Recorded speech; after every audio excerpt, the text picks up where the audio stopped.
Thank you for listening to The Afternoon Pint. We are an independent podcast and we need your support. Please take a moment to hit that like, follow, and share button. Email us if you have an idea or suggestion for the show. Please send your feedback. We'd love to hear from you. The script that I haven't sold yet, but it's written. I wrote a pilot, and it's being shopped around. And I think it's going to go through. It was actually inspired by one of your episodes. I feel like I just made a new best friend. That's an honor. Okay, so yes, if you have a gist of the show, we're just going to introduce ourselves and just roll from there. Absolutely. Yeah. Okay, Matt, I don't have any of your. Did you send it to me? Yeah, I did. After you sent it to me. I love in the thumbnails, like it's always like Matt researching and you drinking, Mike. I'm like, okay, I can tell who. You even loved it. Serious. You hit a little I hit heart the love button. Oh, okay. There it is. It's just retrieving now. Open. I hadn't that chance to open it. All right. That's just a guide to keep us on the rails. Yeah. Yeah. All right. Cheers. Cheers. All right. Welcome to the. We did a bad clink. Go ahead, Let's retake do it it. again. Cheers. Cheers. Welcome to the Afternoon Pint. I'm Mike Tobin. I am Matt Conrad. And who do we have here? I'm Claudia Chenderv, leader of the NDP. Oh no, sorry, that was last Oh week. no, that was a month ago now. I'm confused. Oh. Give it a program. No, I apologize. Actually, that's the name of the very first film I ever shot. Was Get with the Program. Get with the program. Because my name is Tyler Burns. We're I'm a going straight filmmaker. into your biography here. Yeah. You haven't given your name yet. Huh? Oh, you did that on purpose. Oh, You no. knew. Yeah. That's 2006, man. You've really done your research. Who are you, man? Tyler Burns, filmmaker, director. But Tyler Burns. yeah, JL Isley alumni. yeah. So And you guys went to fellow. school together? Yeah. and I was Same gonna, grade? I was going to ask you that. Was it the same grade? No, how old are you? 38. Yeah, so you were, I thought so. You were in my sister's grade. Okay. Yeah. What year did you graduate? 03. Oh, did you? Okay, you were a year ahead or 2 years ahead. Yeah. Cool. Yeah. And you graduated too? Surprisingly, yes. Just joking. Yes, Just joking. shockingly. Sorry, I'm just having Shockingly. fun. Yeah. Yeah. Oh, 'Cause that was great. I don't remember you from high school, but I remembered your face. So when I saw your face, Yeah. like there was some memory of that.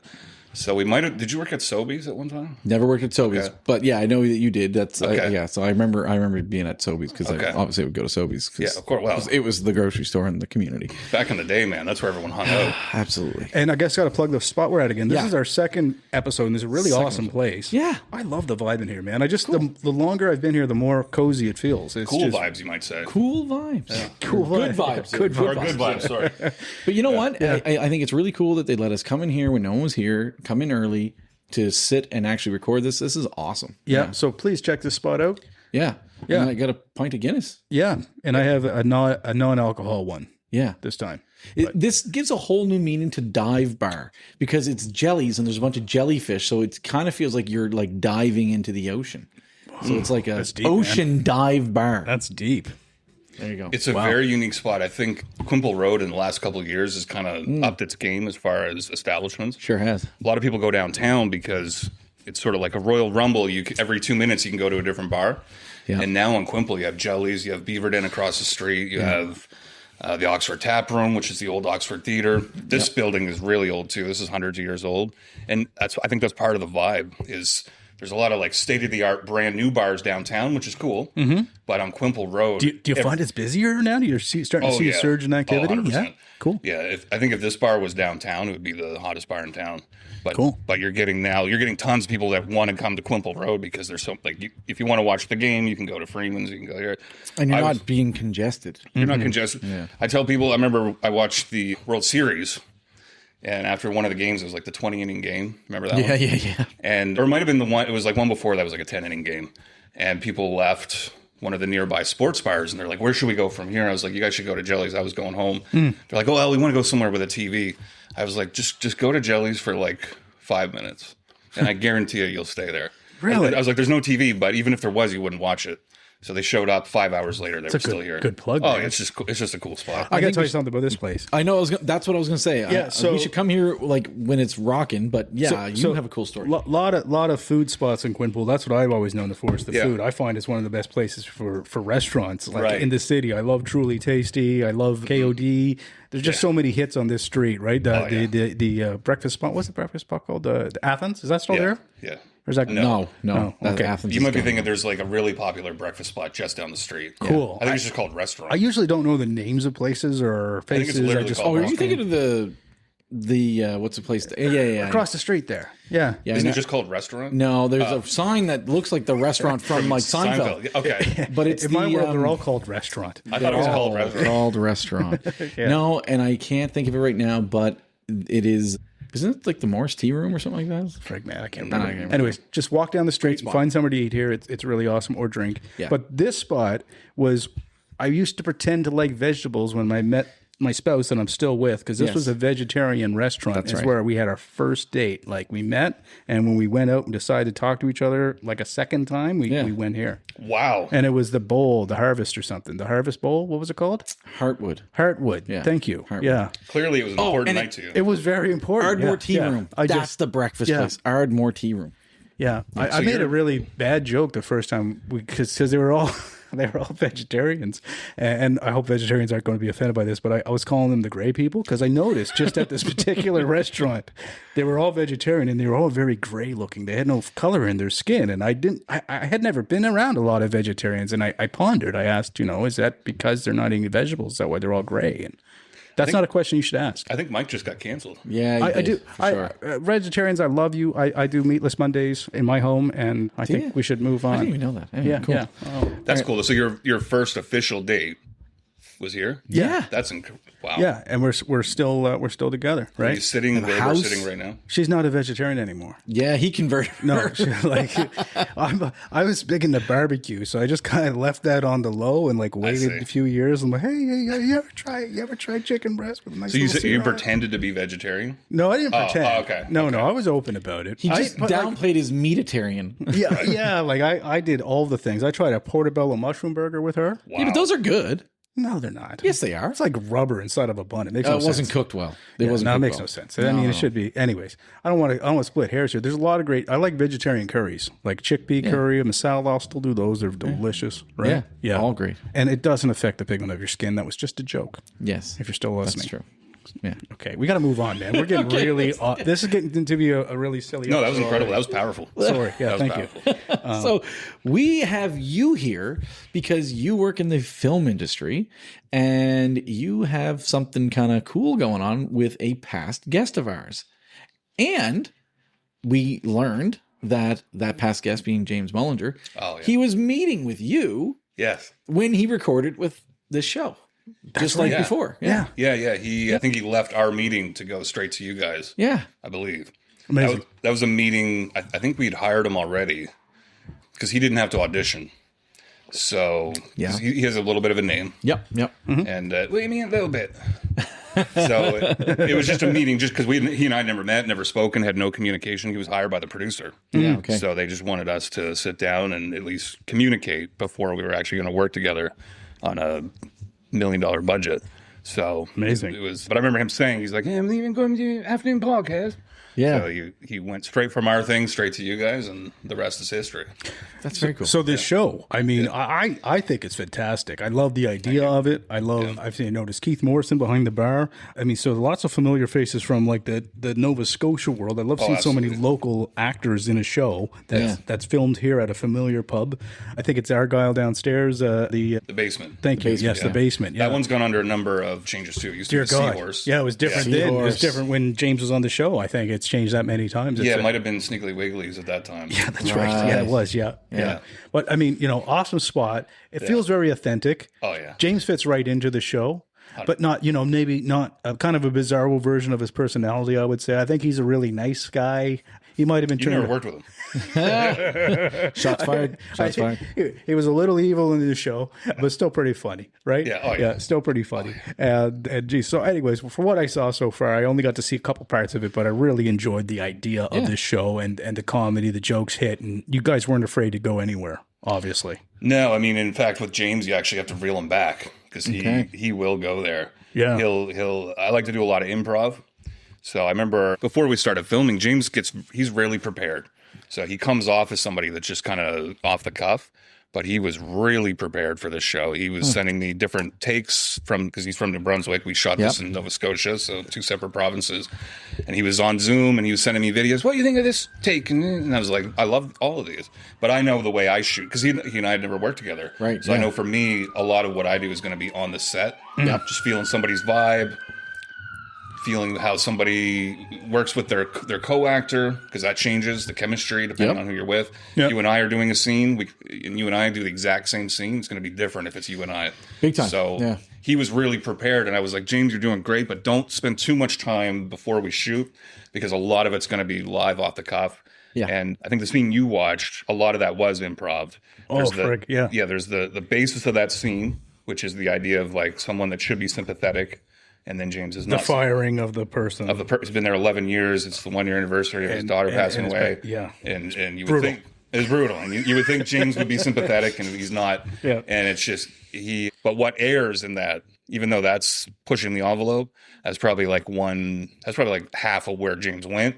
Wow. So I always let people go where they want to go, and then in editing, we can bring them back. Like, you never want to leave something not said. So when did you film the show? It was all filmed at what year? It was filmed in 2024. So, and they took kind of a year to edit it and go over. How many episodes is the entire? It's a 6-episode premium series. So cool. It took a while for good reasons. It was getting shopped around. Yep. So there was interest with some major broadcasters, but that was all in SwearNut's hands. They own the show, so as soon as they buy it, it's up to them what they do with it. Okay. And in Canada, it's one of those things. It's until there was one point, I won't say the broadcaster, but we'd actually gotten a phone call that it had gone through to a major broadcaster, but it still wasn't official. Streaming service kind of deal. Yeah. Cool. It wasn't official. And I remember somebody that had been in the industry for a long time said, "Don't celebrate yet until it's."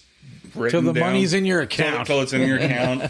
Don't celebrate. I was already celebrating. I was downtown. So I thought we would hit the lottery, but that fell through. But at the same time, it didn't really bother me, because the opportunity to be on SwearNut with people who have had the success they've had is... SwearNut's cool. And I mean, it's a small investment for people too. I think it's still under $5 a month or something like that, right? Like it's not an expensive service. So it's like to support your friend or support somebody in Nova Scotia just to try this show. If you love comedy, man, give it a go. Like, 100%. Try it for a month and see if you like the other stuff they have on SwearNut. I mean, so SwearNut, I think it's also Trailer Park Boys Plus that's all kind of tied into that universe, but they got a ton of shows that don't touch the Trailer Park Boys universe on there. Exactly. Right. So it's pretty diverse selection. I actually think that's good that they've done that. I think like diversifying is good, because I mean, as classic as the Trailer Park Boys was and is, or not, like all the people are still discovering everything. Oh yeah. I think that has like an expiry date.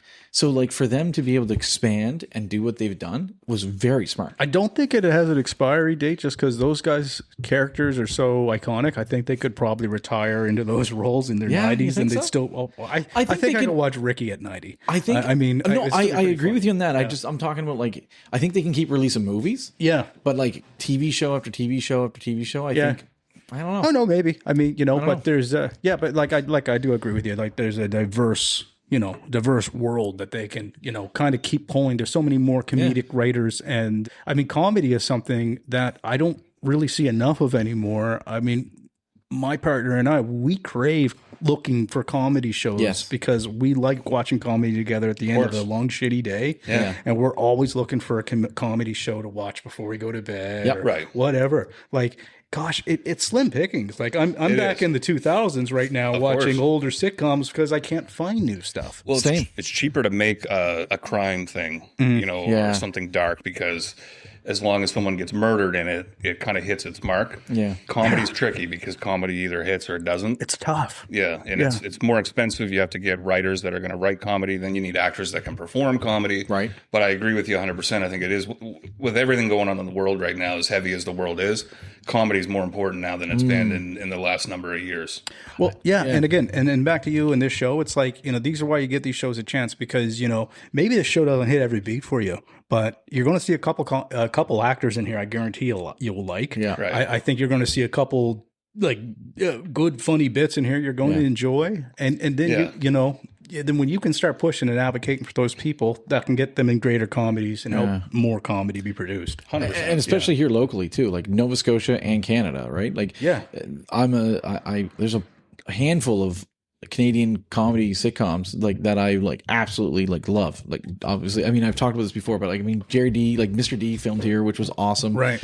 Huge fan of Corner Gas. Yeah. Schitt's Creek's great. Yeah, Kim's and I'll be Convenience, honest with you, I never great. watched any of those shows, and I No, don't have they're anything so against good. any of them. But like, I mean, I guess I go down to be I go in on myself to kind of check. Especially Schitt's Creek is the one I've heard of so many times over. Honestly, man, Corner Gas I think is like Canadian television royalty. Yeah, and I mean, I it's never gave it really an honest great. chance, so I got to give it a try. Yeah, And then I mean, obviously, and then there's Trailer Park Boys. Yep. So it's like there's that too, which is a different kind of like it's a different speed. yeah, Different audience, Yeah. but still long lasting. I mean, they turned it into an empire. They turned like filming like these guys in a low budget thing in a trailer park into an empire. I mean, Media empire. I don't want to say too much about it, but when I was in high school, that was my friend's uncle, and like a good friend of mine's right. uncle. Yeah. And I'll never forget, like we were in high school on our lunch break, and we were at his house, and he showed me a VHS tape of his uncle's like video project they were working on. Right. And it was a black and white video. It was just Julian and Randy at the time. This was like just starting out, and they made this really funny short of the Trailer Park Boys. Yeah. And that was Might like have been, start. was that Cart Boy? What? Yeah, I think Yeah, so. Yeah. This was like the first one, man. And I remember watching that and like literally like with my buddy, I'm like, man, we gotta get back to school. Like kind of like almost rushing to watch to go back to school. And so crazy to see what that was then, and no idea how massive it was going to be. Right. Well, that was a different time too. There wasn't streaming services. There was no internet really. Right. So it was either you get on a major broadcaster or you don't exist. And somehow they got on a major broadcaster. I'm still nostalgic for that VHS era where people used to be like, hey, man, we got to watch this. And like give you the tape and you'd stick it in your VCR. It'd just be some wild new shit that you were just like, whoa. I did that with Curb Your Enthusiasm. Somebody was had it on HBO and they're like, you got to see this. It's crazy. Yeah.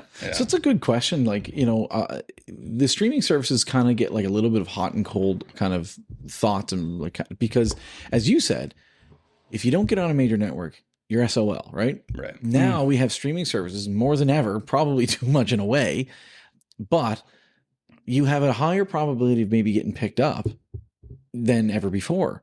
Like, what are your thoughts on that? Like, the then and versus now. Well, when I started, there was no streaming services, but YouTube had just kind of started to come out. Yeah. So that was sort of my streaming service. So we started. I was a harbor hopper tour guide.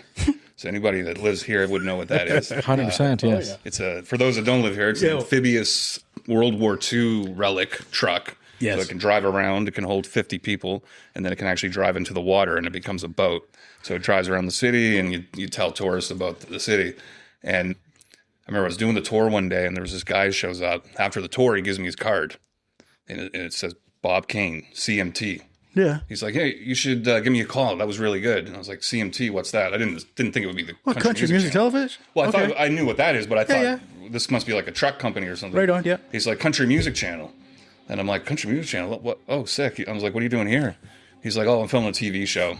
And I was like, cool. And he's like, hey, let me ask you a question. He said, do you know who PJ Phil is? And I said, PJ Phil Guerrero from YTV's The Zone? Yeah. Yeah, I know who that is. Oh my God. Grew up watching him. Yeah. And I'm just like lighting up, and the producer starts grinning from ear to ear. And he's like, well, I guess I made the right choice. I was like, what do you mean? He's like, I just hired him. I'm filming a show with him. I was like, you're filming it? You know PJ Phil Guerrero from YTV? Oh my God. He's like, not only do I know him, as a matter of fact, he's right there. He points over my shoulder and probably 10 yards away is PJ Phil Guerrero, who I've grown up watching for anyone from Canada in my era. Oh, he's a hero. Oh my God. 100%. Every YTV? single day after school. Every kid knew that was in our day. He's Man, oh man. It was actually him and PJ Paul McGuire. Oh, yeah. They're standing there just on the waterfront. Okay. And I couldn't talk. Couldn't even move. And and Bob Kane's talking to me. I don't even know what he's saying. Yeah. And then he was like, here, I'll introduce you to them. And I couldn't move. He had to like physically grab my arm, bring me over. Yeah. He's like, hey, Phil, this is Tyler. I think I'd mentioned to Bob because I'd had a cable access show on Eastlink at the time. Okay. Yeah. And so I couldn't talk. He's like, What was your show on Eastlink at the time? it was called Woot.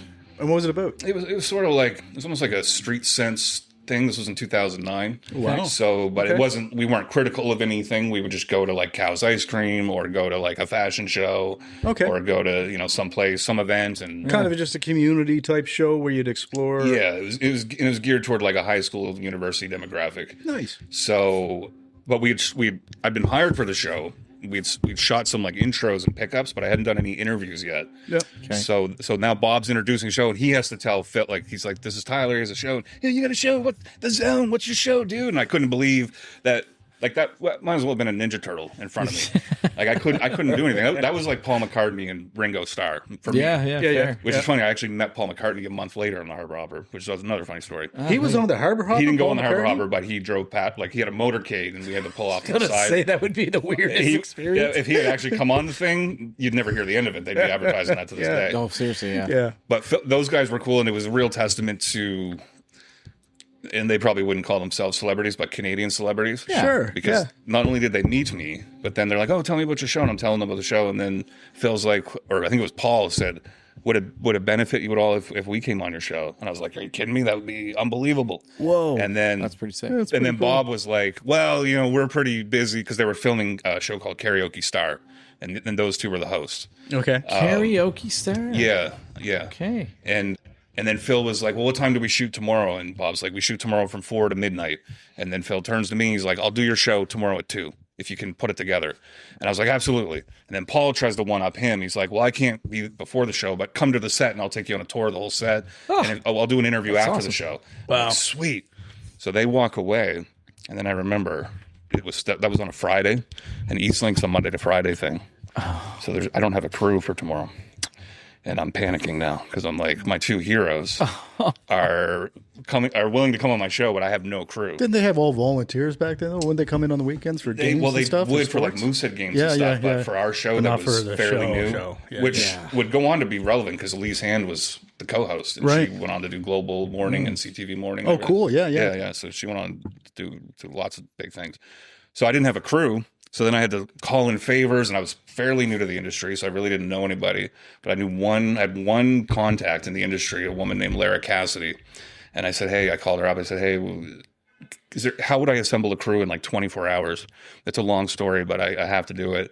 And she called in a favor. Someone owed her a favor. She's like, "Call this number, ask for Thor." That was the guy's name. Thor. Nice. That's a dope name. Yeah, I know. And he looks nothing like thunder. You would think. Yeah, nothing like you would think. Yeah. But and I guess he owed her a favor. So then he was like, "Yeah, come to this room on Barrington Street." I go in. It turns out he's like the dean of this film school. It was a brand new film school. Okay. Center for Arts and Technology or something. Cool. Yeah. Really expensive school, like more expensive than NASCAD. It was crazy expensive. Yeah, when really it was expensive. Here. Yeah, it's not here anymore. No, it's in BC still though, isn't it? NSCC's still here. Yeah. Oh no, sorry, but the Center of Arts School, is that still in BC or is that gone everywhere? Is it still in BC? I'm not sure, but I know it's gone here. Yeah, it's gone here a while back. Yeah, I think it was too expensive. People just couldn't afford it. It was crazy expensive. I looked at it. He brings me in. Yeah. We're down the hallway. He's like, "I don't know you from a hole in the wall, but I owe her a favor. She's cashing it in on you." Mm-hmm. We round the corner. Suddenly we're in this auditorium, like 50 students sitting there.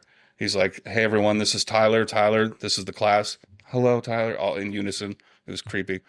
And he was like, "Tell them what you need." And I was like, "Oh, okay. I need to drink this Kool-Aid. Yeah, exactly. Well, I was like, I didn't know I was about to be speaking to a whole class full of people. I was like, I'm trying to assemble a crew for tomorrow for PJ Phil and PJ Paul. I thought they were going to react. They had no idea who they were. Because it's 2009. Yeah. And the zone went off the air in 2000. Yeah. Right. They had no clue who. These are not kids of this generation. They don't know what you're And it's such a huge difference because this is before the internet. So once you're off TV, like the internet's around, but it wasn't what it is today. No, exactly. YouTube was clips of Fresh Prince. Like Yes. no one, you know what I mean? Yeah.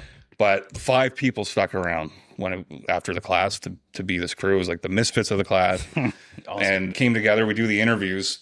After the interviews are finished, I bring it to Eastlink. They don't want it.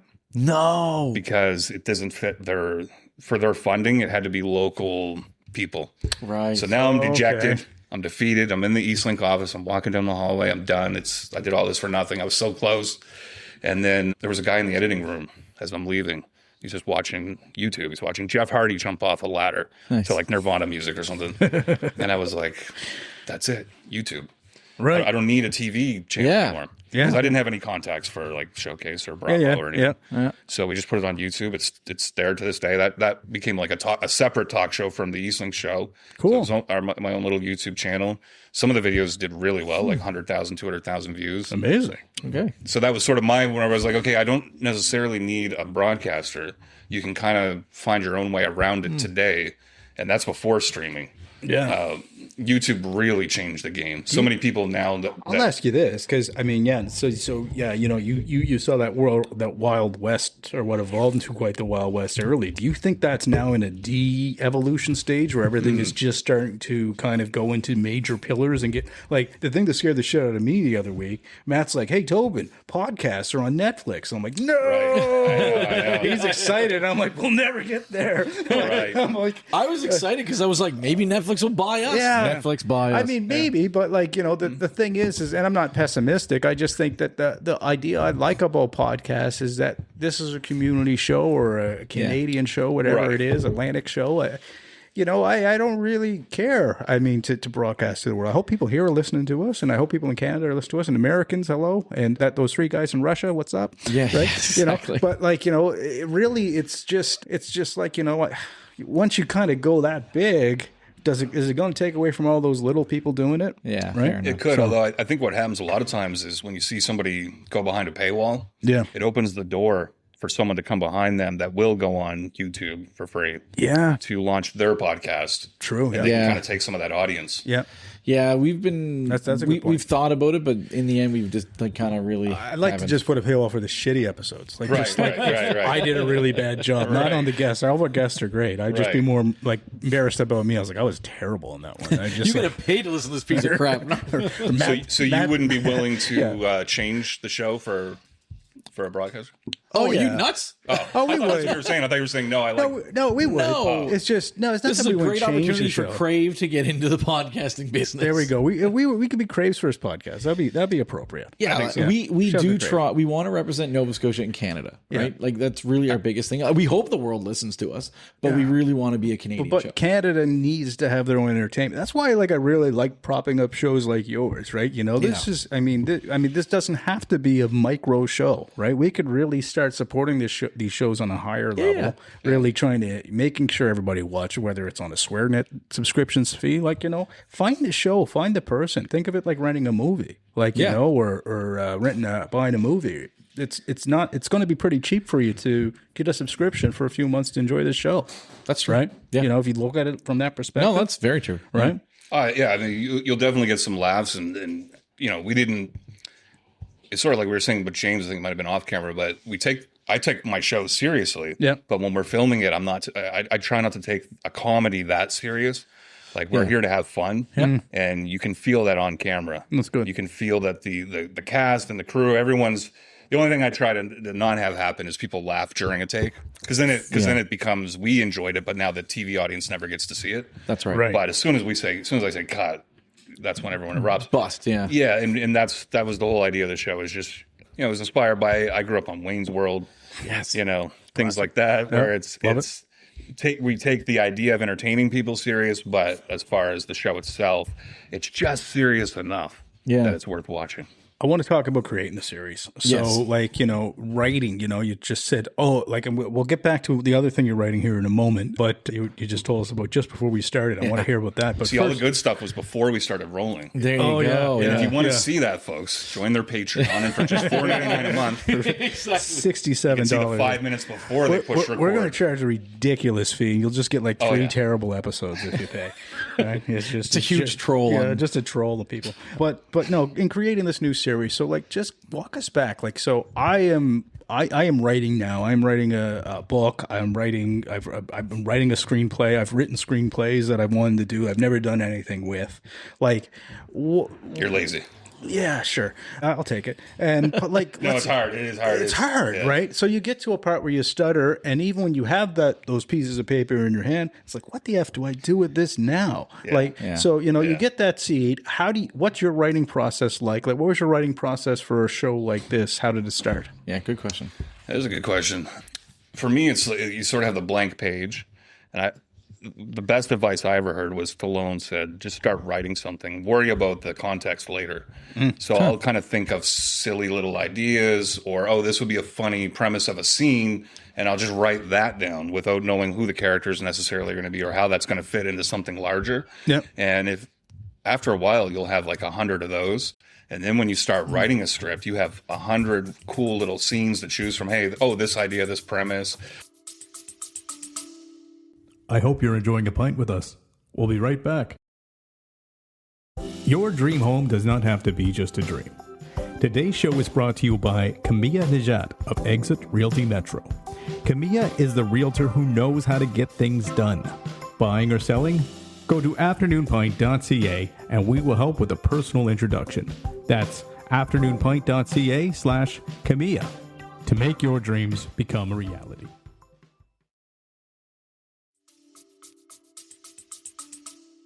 Kind of like the Seaman and he's pushing bubbles in that old Family Guy sketch. Do you know what I'm talking about? Yes, I know exactly what you're talking That's what came to my mind when he's like, you get all the ideas. Yeah, 100%. Yeah. A lot of the show, this show, Open Micers that I'm promoting, I would come here a lot. Yeah. My office is right across the street. Yeah. And sometimes you'll just hear somebody say something. And, that's an idea. That's a funny idea. I remember one time, somebody behind the bar, I don't remember who it was, but I think it was the owner. He said something to somebody like, oh, well, you assume I'm wearing pants, but you don't know. Because you can only see the bartender from the waist up. That's right. And so that's in the show. That makes it in the show. One of the characters is reprimanding staff at the bar.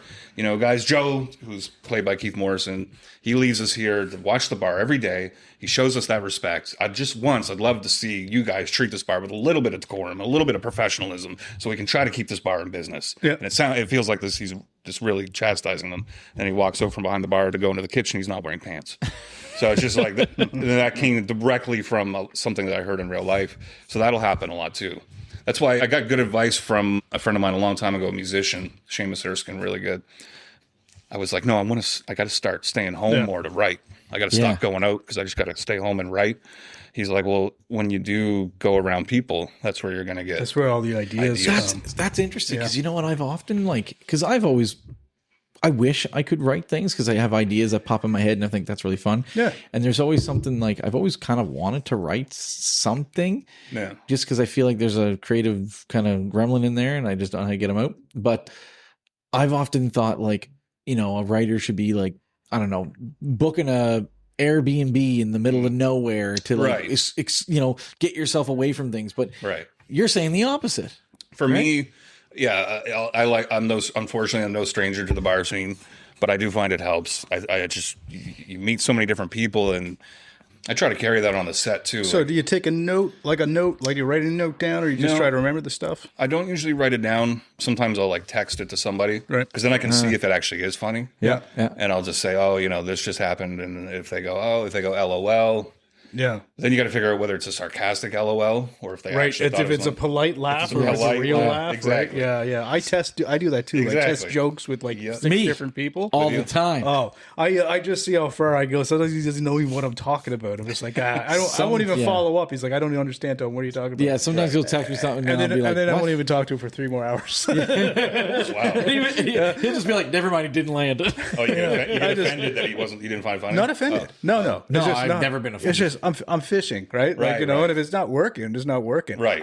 I consider it better to know if it didn't land. 100%. Because if I get it and I connect with somebody, nothing better when you can make a bunch of strangers laugh, right? Like, you know, and just kind of get in through that, you know, that wall, right? It is important to have like, you know, at least a handful of people that, you know, won't get offended, that you can kind of throw those jokes out there and kind of be like, you know, is this all right kind of thing? Right? Oh, yeah. And you send ones my way, too. You got a lot of great stuff. I've used some of your stuff. Remember when the biggest honor for Matt is like, when your joke's funny enough, I'll steal it. Wow. Okay. I'll be like, I like that one. I'm going to use that on a friend. Yeah. To see if that makes them laugh, too, because that's funny to me. I'll tell that to my writer friends. No, it's an honor that I stole. It's an honor you stole their jokes. That I'm profiting from. Yeah. Just comedians love it when you steal their material and do it somewhere else. I hear it's their favorite thing. Yeah. But yeah, I mean, I try to carry that to the set too. Like people will have ideas on the crew. Yeah. Some directors don't like anybody giving them any ideas. Sure. And I understand that approach to it because it can turn into a free for all chaos because everyone has an idea. this show had a crew of 20 people. So when we're filming a scene and we're doing lots of improv, Right. and sometimes we're taking a minute to figure out what that punchline is going to be. Yeah. There's 20 people behind the camera that all have an idea. Yeah. And for me personally, I'm open to it, but we just try to keep it within reason. But your shoot times then get longer, and that could yeah. stretch out your budget too. did you- right? That is a problem, although I shoot very quickly. Yeah. Did you see recently that Catherine O'Hara passed away? Obviously, like rest in peace. She's Rest a in Canadian peace. legend. She's awesome. But did you see how she handles rewrites and stuff like that? Like I think it was Seth Rogen who, because she was recently in the show that he wrote and produced or something. Yeah, like the that. studio there. Yeah. Yeah.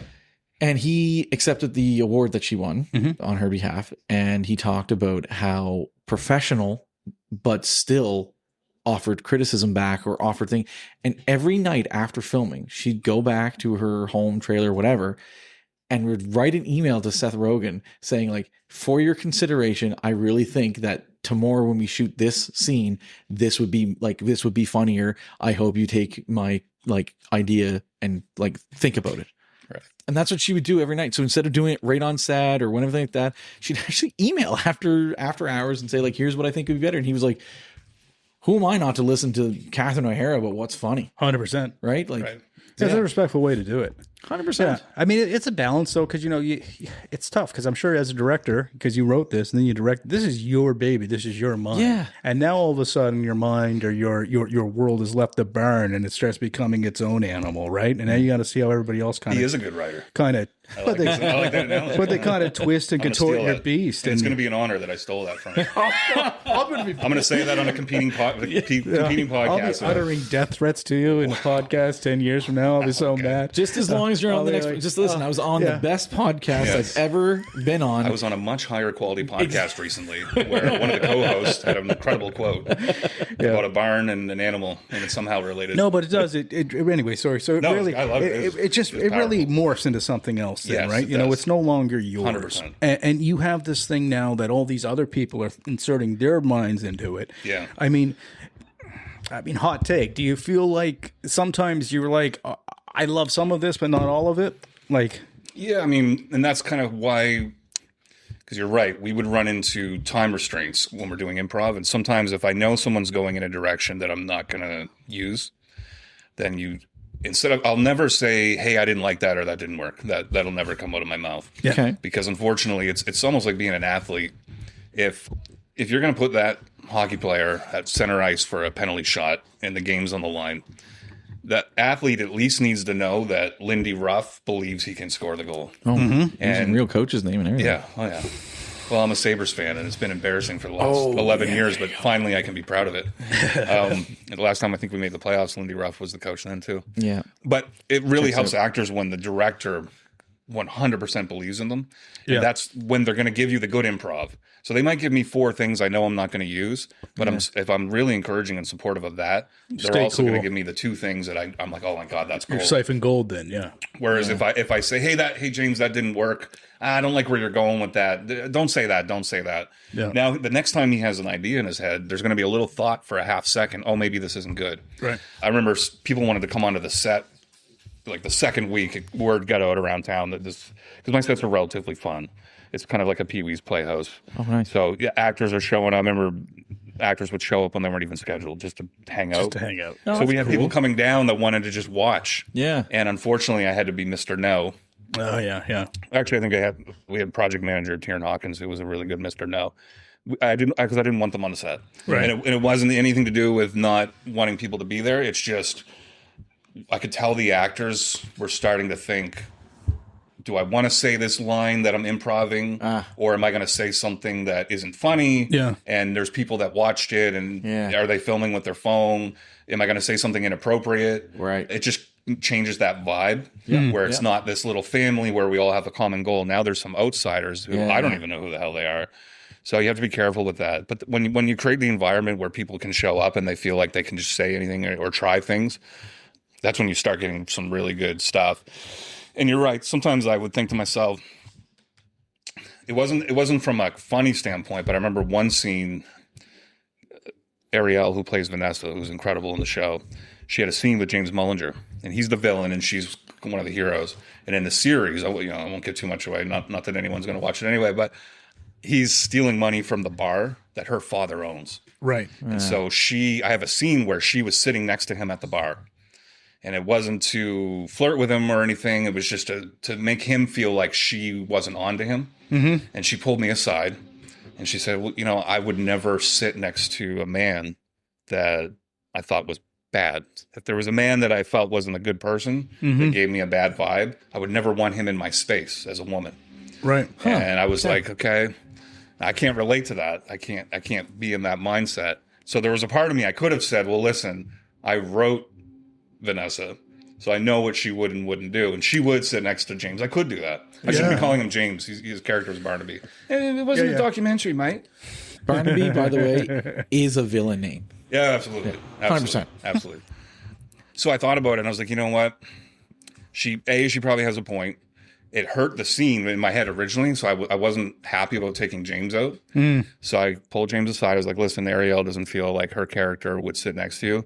And what I told him, I can say it now, I said, I disagree. However, this is the first time she's taken autonomy over this character. This was like day 2 or 3. Yeah. So everyone was really getting into the show. She was a little bit more reserved. This was the first time she told me something that her character would or wouldn't do. And that's what I want. Yeah. I want her thinking, this is my character now. This is really good advice, man. Really this good is advice, awesome. yeah. She's now taking control of this character. If I shoot her down, even though I felt like I would have been 100% in the right, now when she goes to shoot that penalty shot, all she's thinking is, am I doing this right? Is this what he thinks his character is? Also, it makes that character have a little bit more dimension when they get to kind of put that kind of, like you said, like I'm not in her head. Right. I would have never thought that. I mean, you told me that and the kind of light bulb went off. I was like, okay, the personal space thing. And that's why a lot of women don't sit next to Matt, you'll notice. Right. Because they just don't feel comfortable. Oh, the ladies love Matt, I tell you. really? They're Okay. all over him. Oh, yeah. I remember back in high school. Oh, really? Yeah. His wife, she gets some mad at night, I tell you. Yeah. Wow. This took a turn. No, It sure did. I am punching up though. My wife is could do better than me, but she's a wonderful lady. Yeah, absolutely. Okay. Beautiful lady. All right. Well, I remember when that happened. Yeah. I hope you're enjoying a pint with us. We'll be right back. Hey guys, it's Chip here from Don't Overthink It, Chip. Big shout out to the Afternoon Pint Media team for managing my content creator career. If your business needs support, big or small, hit up Afternoon Pint and learn more about our reputation for boosting foot traffic with curated storytelling for your business. I had to really take a stance. James understood, to his credit, as soon as I explained it. You're brilliant, mate. That's why you're in this spot. Brilliant, mate. That's you. But who didn't understand was the producer, who was spending a lot of money to have James Mullinger in the scenes that he was in. And on top of that, we only had James for 6 days because he was on tour while we were shooting this. Oh, okay. Yeah. So we had to shoot. So how does the relationship work between you and the producer now? Because Not good. No, okay, really? No, I'm kidding. Yeah, no, okay. I mean, there has to be moments of tension. Like, I produce this show, and every once in a while I'll be like, I don't want us to do that, or I don't want us to go there, I don't want us to say that. Right. And Matt and I might not holistically agree on something. Do you guys fight off camera? Not really, no. But no. Like, I mean, we just respect each other a lot. Like, I mean, and That's not what he was saying outside. no, that's fine, and I probably deserve it. But like, I think with Matt and I mean, we produce and direct, and it seems to be all in one to me. You know what I mean? Right. Because it's almost like, although I might have a different feeling about something going a certain way, we both have the same absolute goal in mind to make something good. Right. And we have the same like kind of little drops in a bucket where we want to, this show isn't meant to bring people together at the end of the day, right? It was never meant to do anything to hurt anyone, right? It helps that we've been friends for over 20 years. So, I mean, and like, honestly, either one of us, like, we don't really get offended. I mean, so do you, like, a producer should trust the director, in my mind? You would think. Yeah. I'm going to steal that quote too. I'm going to put that on the wall at the office. I'll never direct now. I just shot myself in the foot. Yeah. But like, I mean, like, how do you just strike that balance with these creative differences? Like, how does that kind of play out on things? Like, I mean, but I understand you got James there. He's a Canadian well-known name. Absolutely. His on-screen time probably has a little bit more value because he's better known. Right, it's just, and those are just facts. In right? TV, a little bit of name value can really go a long way. Yeah, exactly. 100%. His attachment to the project got it more attention. Absolutely. Yeah. When it came out while we were filming it, and it's just he has a name. It's hard to establish a name here.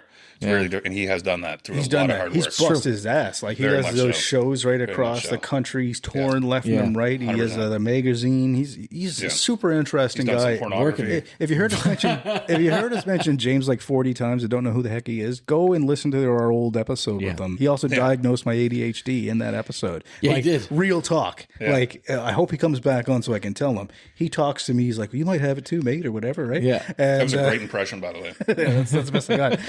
And I got checked out after I thought like that episode, dude. Wow. And it was true. It was legit. Yeah. Inadvertently, essentially, like, I mean, my wife kind of originally diagnosed me, but him diagnosing you going and actually doing it forced me to be like, well, I should. So we both get diagnosed ADHD last year. After this, I'm going to go see if There you go. You seem pretty grounded. I don't know. I don't know if you got you're pretty. It's the alcohol. Yeah. No, it's your seem calming pretty chill. demeanor. I always like when Matt, when he's telling something important, he kind of goes into almost like this whisper type thing. Yeah. And it's like, that's very calming. You got him. Yeah. You got him. Yeah. But producers, Jason and I, the producer of this show, we've also known each other for 20 years. So who's Jason? Jason Mosier. Okay. No.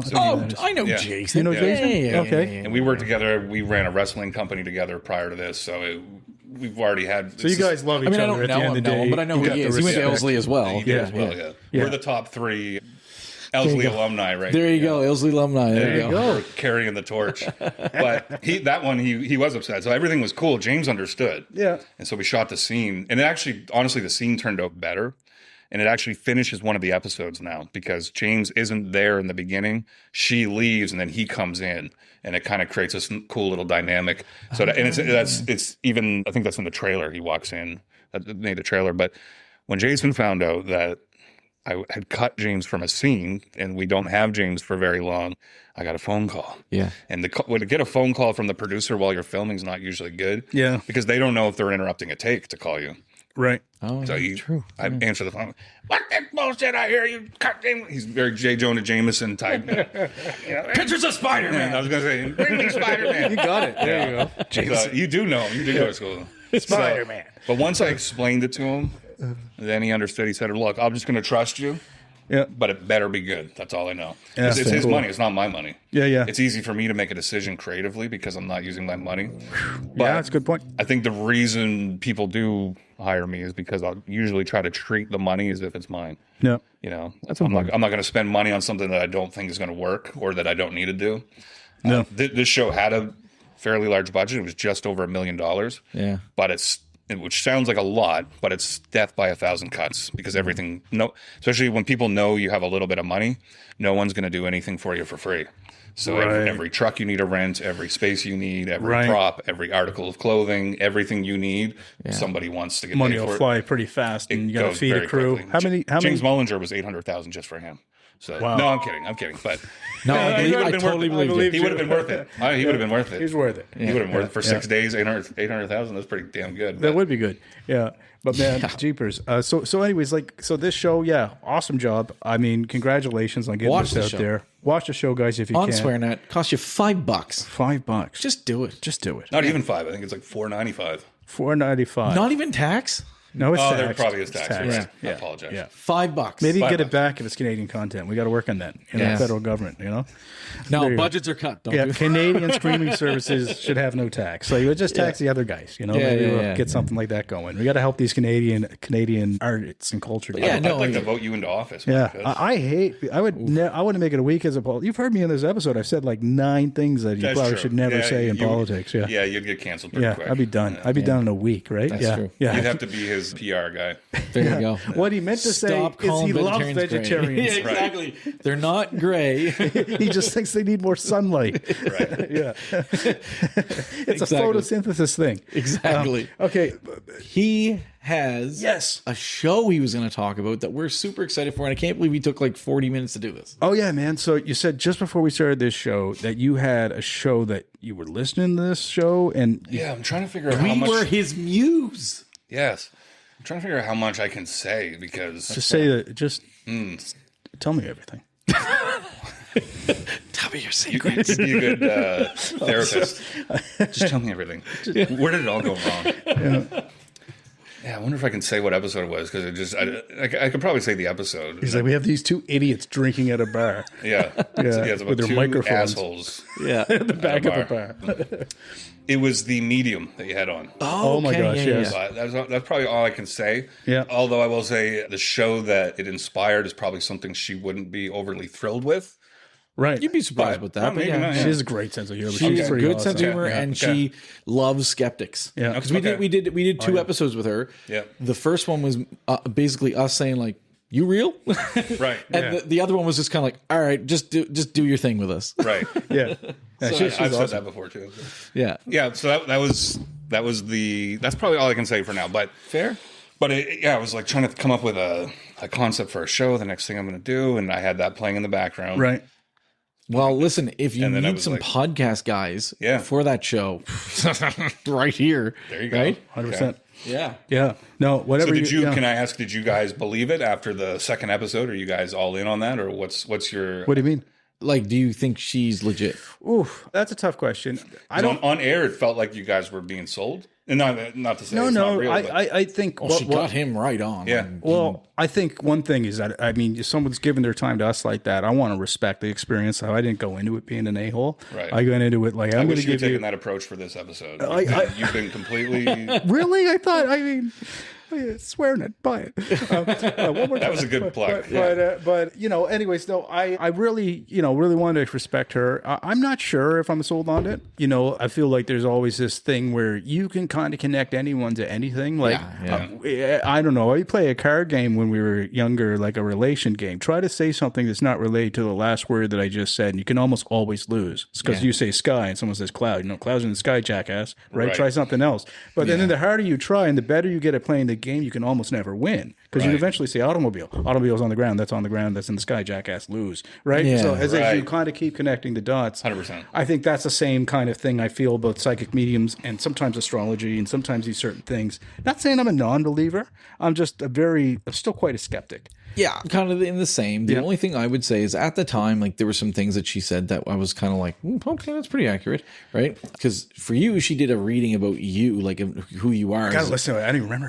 And for me, she actually like talked to some of my dead relatives. Yeah. What was interesting about that is, I would say there was a point where she talked about my I had a cousin who I was quite close with who ended up taking his own life, and she talked about him, and some of that stuff was like, okay, that's pretty on the nose kind of thing. And she said some things that I was just kind of like, okay, like kind of like, I don't know. Right. And then she said some other things about like my grandparents.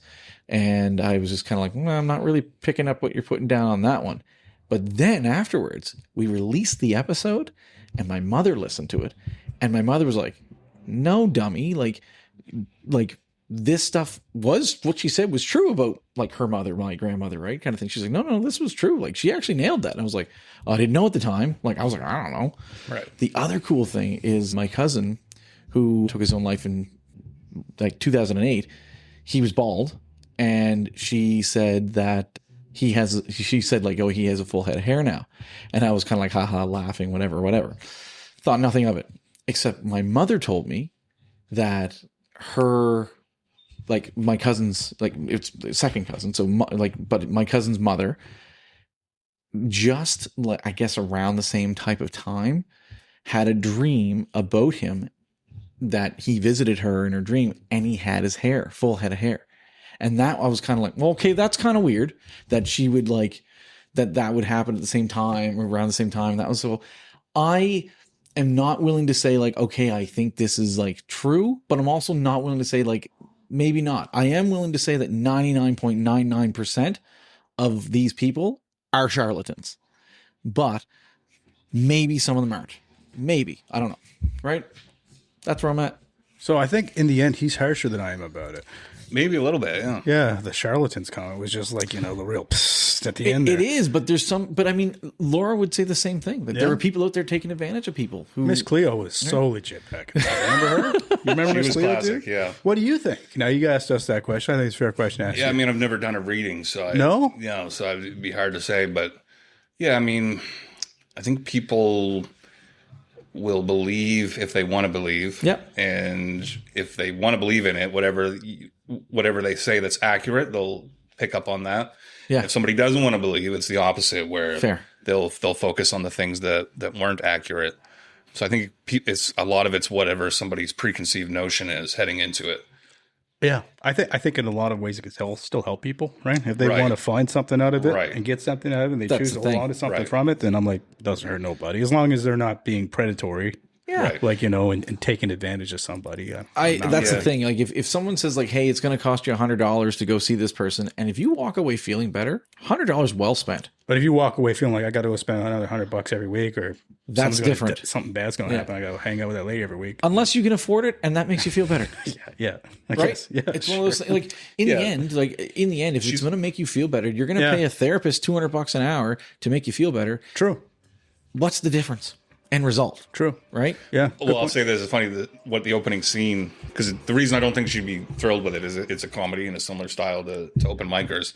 But in the opening scene, I've got the guy on the couch and he's saying, and this, and then my parents, this, and this, and this, da, da, da. And then you see it cut to a 2-shot and the woman there with the clipboard. And he's like, so what do you think? And she's like, well, I'm not your therapist. I'm a fortune teller. Well, give me something. Give me something I can use. That's pretty good. No, So that's that's good. the idea. Is That's like funny. Yeah. I think people probably do go to mediums for a similar reason that they would go to like psychiatrists or A therapists. little or guidance in They their want life. answers. Yeah, right? 100%. and and you could probably say a lot of the same things about a psychiatrist or therapist on their legitimacy. So it comes down to nobody's forcing anyone to go to a medium. So if you want to It's spend the kind of money crazy, like nutrition in the brain, and so much of this, like things Yeah. like that we don't know about, like so it's like, yeah, you got to do what works for you, right? Exactly. Right. If it's having a beer, if it's meditation, if it's whatever, I prefer right? the sauce over People meditation or don't- a psychiatrist. It's underrated. Beer and or like even a little bit of whiskey before bed, tell you, man. I mean, Yeah. it clears the mind like you wouldn't believe, right? I mean, I know that there's complications with that, but also, I'm just like, God damn it, I'm relaxed for 15 minutes. Like, I get that little bit of my day where it's like, everything's fine, right? Nothing does it like a nice shot. Yeah, no. Right? Or a nice little, anyways. All right, so 10 questions? Should we go with 10 1 questions? second. Okay, sure. Before we move into it, I'm going to do what you did with Dustin there. So before we get into it, because this is very topical right now. Ask him about mines? I'm confused. What do you think about gold mines? No, Well, it's funny you should ask. I wrote a series about this. Yeah. No, I just want your thoughts a little, because obviously right now it's on a lot of people's minds are budget cuts. We made some jokes about it and everything Yeah, like that. I did actually reach out to some people in the film industry to talk to them about it. So I know the arts are kind of having some cuts and stuff like that, but from my understanding, actually the film industry is not. Kind of left the film They industry left the film alone. industry alone. So I mean, just some. Didn't you see that thoughts joke about that. online? It's because he got that role in that Hallmark movie. He's just Tim Houston's cool with the. I didn't even know that. Oh, that was. I've never watched a Hallmark movie. I can't do it. Couple jokes. I'm in there. one of them. Are you? Oh, yeah. 'Cause I used to be an actor Yeah. before. No, Houston made a cameo in one. I didn't know this. You didn't? in the You remember day. Barry Dunn? When he Yeah. was on our show? Yeah. So he told us about it. I forget about it. It's either in the episode or right after the episode because I didn't know either. Yeah. Because Barry Dunn was right mad that Tim Houston was in this movie, and I didn't really care. Like I said, that's kind of cool. He was in a movie, but he wasn't happy about it. I think Do you that was remember that? not in the episode. Oh shit! Yeah. Oh well. Now it Wow, is. now it is. Yeah. You're going to get an email from Barry Dunn. I love Barry Dunn. I hope he comes back on the show. He's not going to now. No, he will. He'll be fine. Oh. I mean, I'm not saying nothing bad about him. He's a nice guy. Yeah. Yeah. Hope he comes back on. So what thoughts on how the film industry is going right now and just, all that stuff. If you've seen any impact at all or anticipated. Yeah, I was out of town, so I got a lot of it secondhand just coming back into town. But yeah, from what I understand, I guess some of the film programs did get some cuts. Okay. So I think AvCoop and the Center for Art Tapes Okay. received some cuts. And I was a previous member of both of those back in the day. So they are important. But it's like anything else is something I guess we're in a situation now where we're a little bit in dire straits. There's not enough money to go around. Yeah. And so anything that's going to be seen as an extracurricular non-necessity is probably going to get some cuts. Having said that, those are sort of like, I know you can only understand hockey references. The Not a Center for Art football Tapes- guy. Yeah.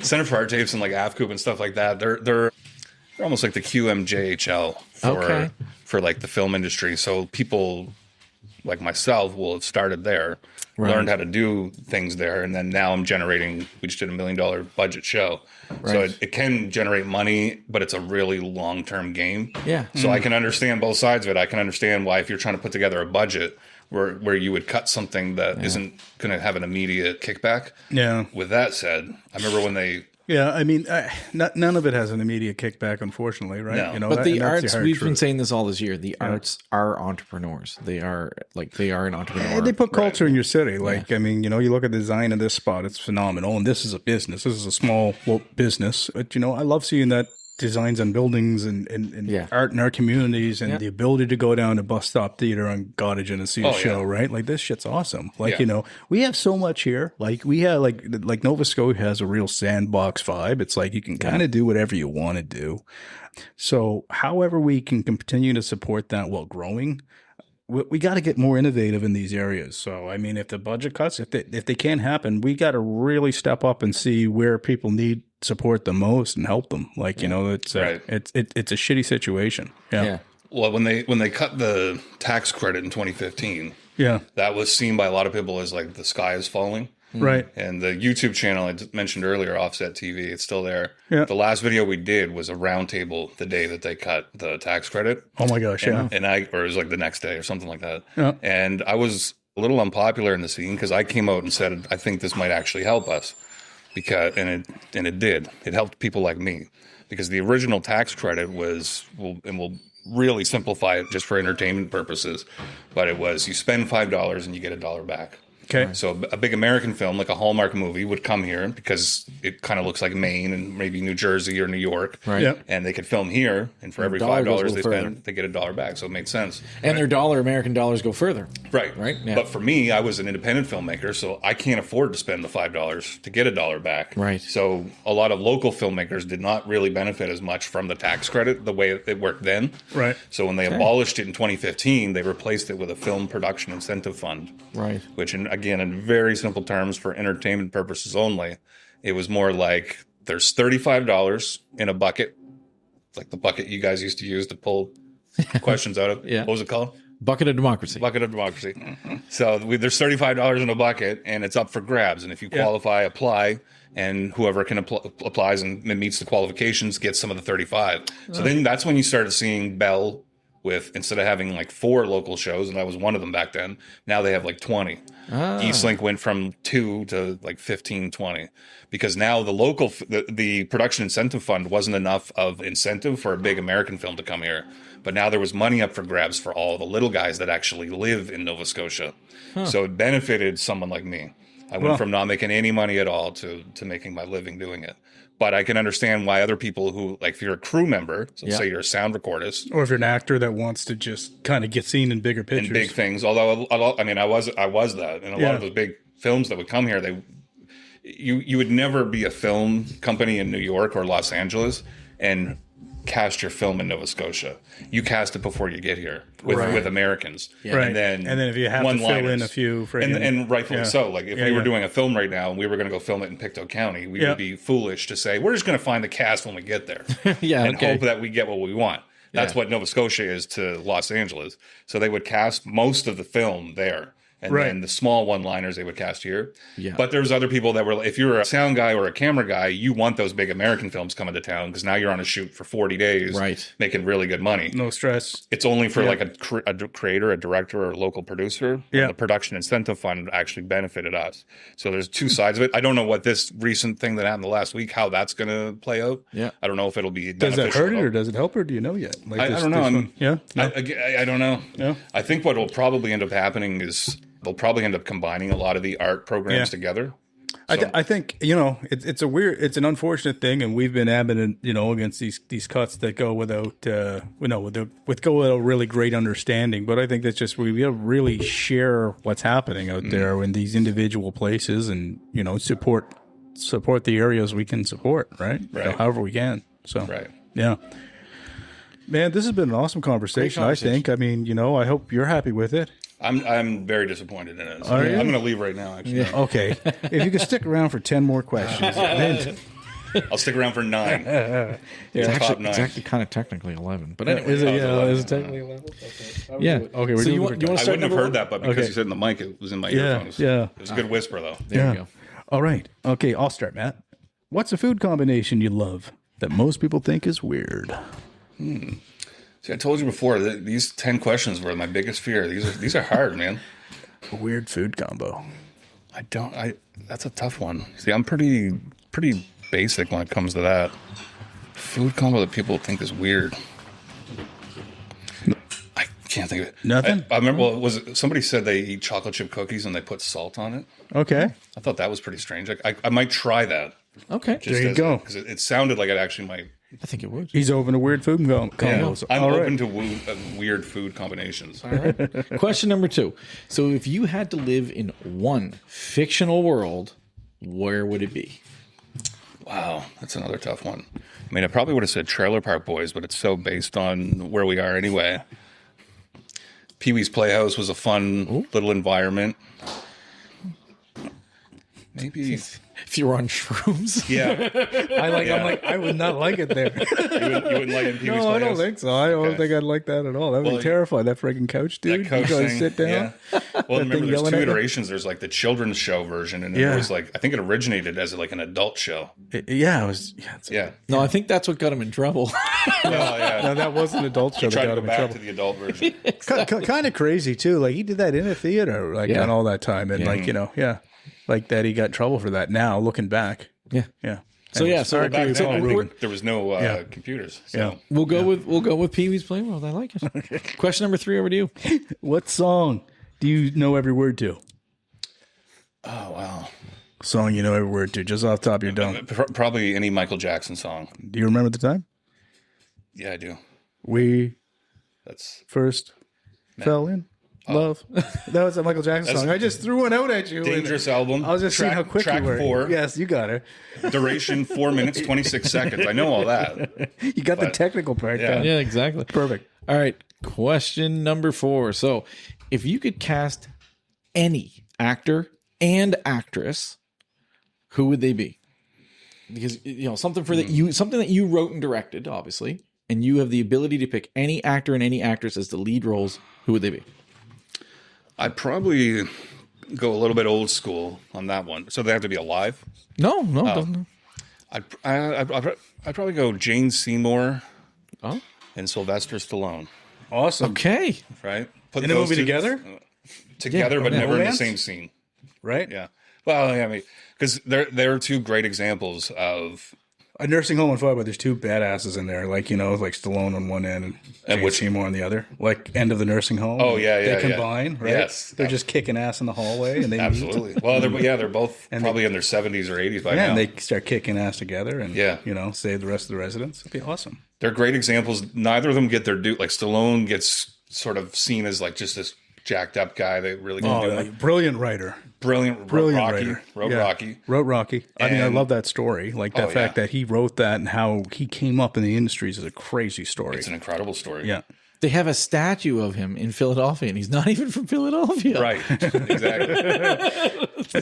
He's great. If you ever watch his movies, and Jane Seymour made a career of this too, when the other person's talking, they're still acting. So you could always end the shot on Stallone. He doesn't have to say anything. I mean, he hardly spoke in Rambo.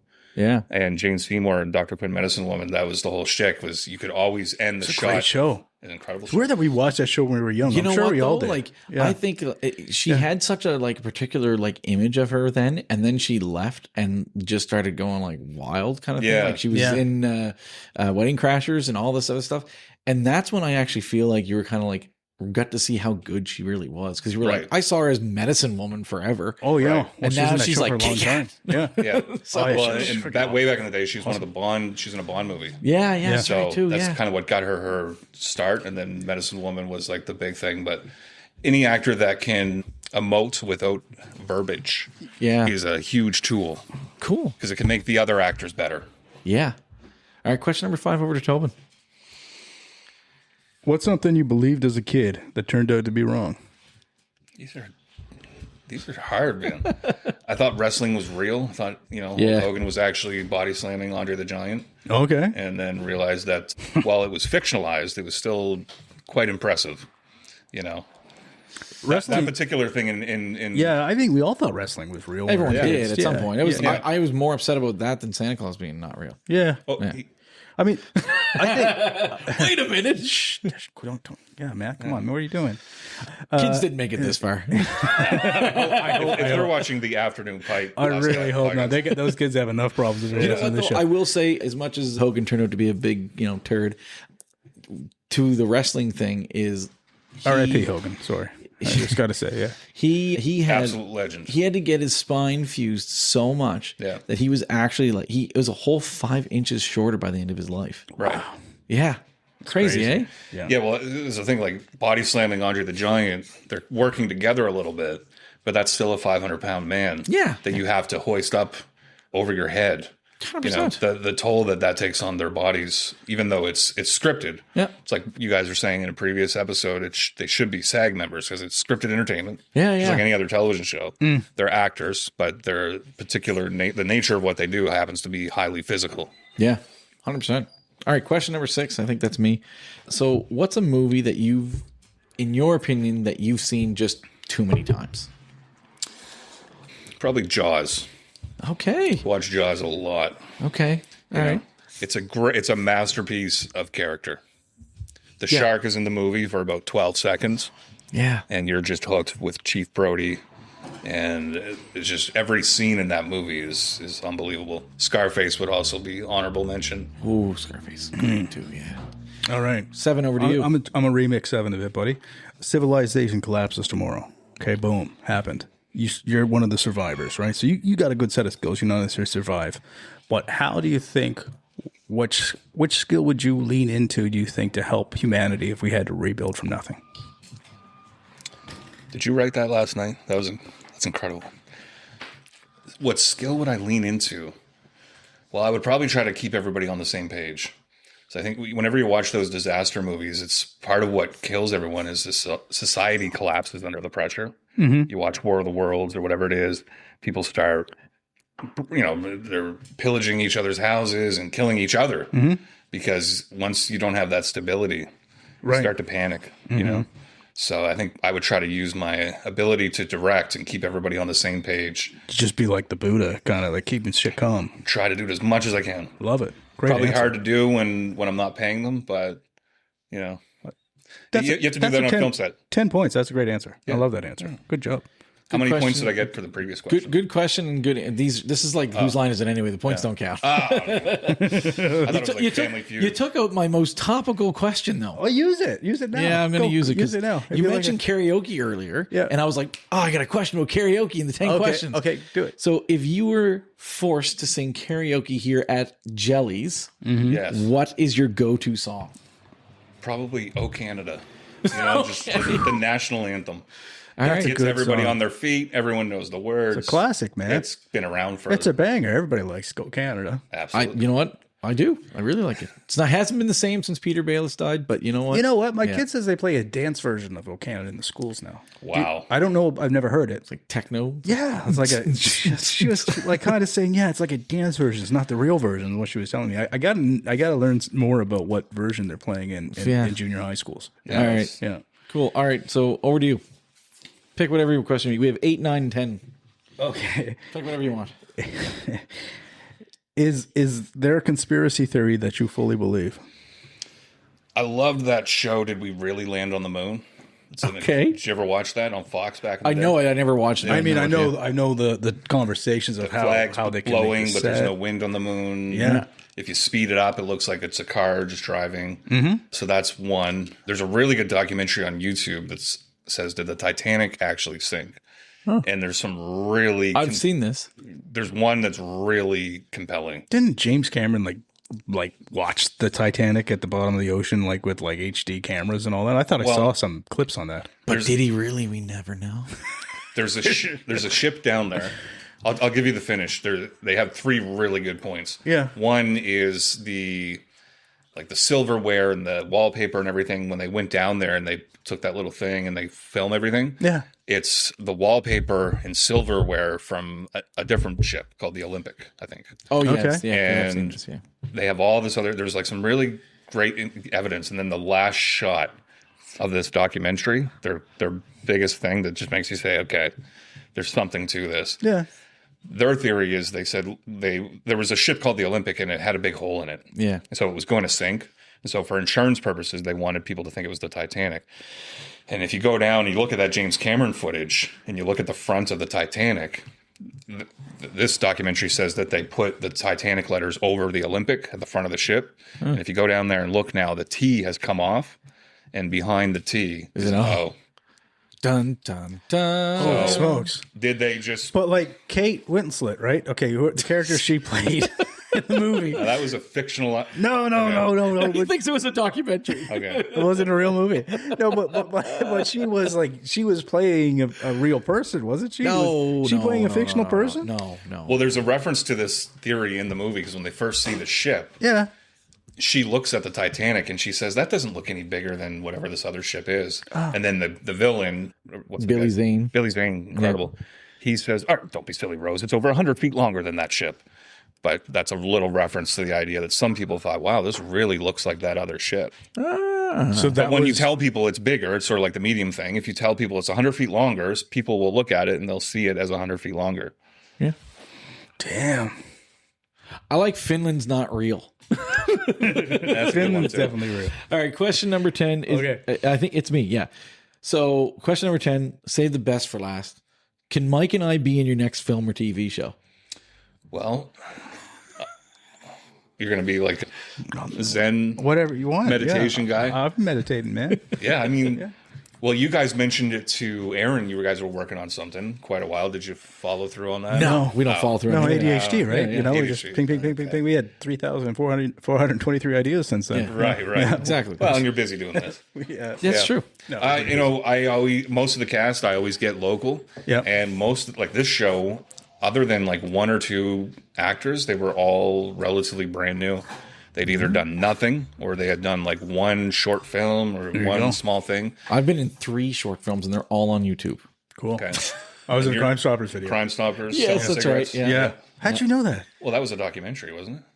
That was real footage. You researched me, man. They captured you What? live on camera. This is getting creepy now. I think I want to end this. Yeah. All right, well, let's go to the last call. Okay, last call, man. A piece of advice you were given in your lifetime that you'd like to hand on to our listeners. You could have heard it anywhere, or you could have read it, seen it in a movie, Or you could have just wrote it. or you could have wrote it yourself. Make it up. Yeah, you can make it up on the fly.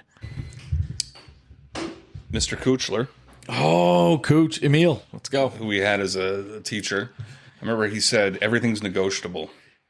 So Yes. whatever you think can't happen, most things you could make it happen if you really even things that, so many things that I've achieved in my career were things that shouldn't have happened. They just weren't possible. And sometimes if you just attempt or you put that effort in, an extreme example I just remembered, one of the people that worked on that web series won something similar, like a karaoke star thing, but she was going to apply. It was like a music contest. Yeah. And the deadline had already passed. She's like, God, I would have loved to have applied for that show. Like, I would have loved to. I said, just apply anyway. Yeah. Well, no, the deadline was last week. I was like, it's probably going to some email that they're not even going to check it for like another 2 weeks. Fair, yeah. They're not going to, if they think you're going to be good on TV or whatever this is, they're going to catch it. They're not going to care whether you missed a deadline. Just apply anyway. She ended up winning the whole show. No way. So that kind of stuff happens all the time. Yeah. I've gotten grants for things that they were like, no, the deadline's passed and there's actually no money. That grant's doesn't exist anymore. And I would go in and meet with the person. And then sometimes they would say, well, this funding isn't available, but now that you're here, hey, let me put you in touch with somebody. We got this thing, yeah. Yeah, and then, that's all the time in the film industry, especially. It's great advice. Yeah, just if you're in the mix, things will start to happen. Yeah. Telling you, man, Cooch was awesome. He was a great teacher. He was one of the few guys that, like, when you talk about negotiation, if you were late for his class, he believed in you were either here or you weren't. The only exception is if you showed up late, he would never mark you late. You either attended it or not. And like back then, high school, you would be marked if you were late. Okay. He would let you in and mark you present but you had to sing a song in front of the class. There you And go. if you were like, no, I'm not doing that, see you, you're not coming to class.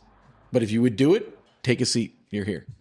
He actually only did that with Matt. That was a rip on him. And we were all by ourselves. And Yeah, we heard about it. He was the best dude. He was the heard best about They dude. haven't told you about what school you actually went to yet, did they? Yeah, we'll get to that in another episode. But man, this was really nice Yeah. chat with you. Yes. Cheers to you. And best of luck with the show and all Thank the you. future endeavors. Yeah. Cheers, Watch man. on SwearNet. Watch it on Swear. Watch it on SwearNet.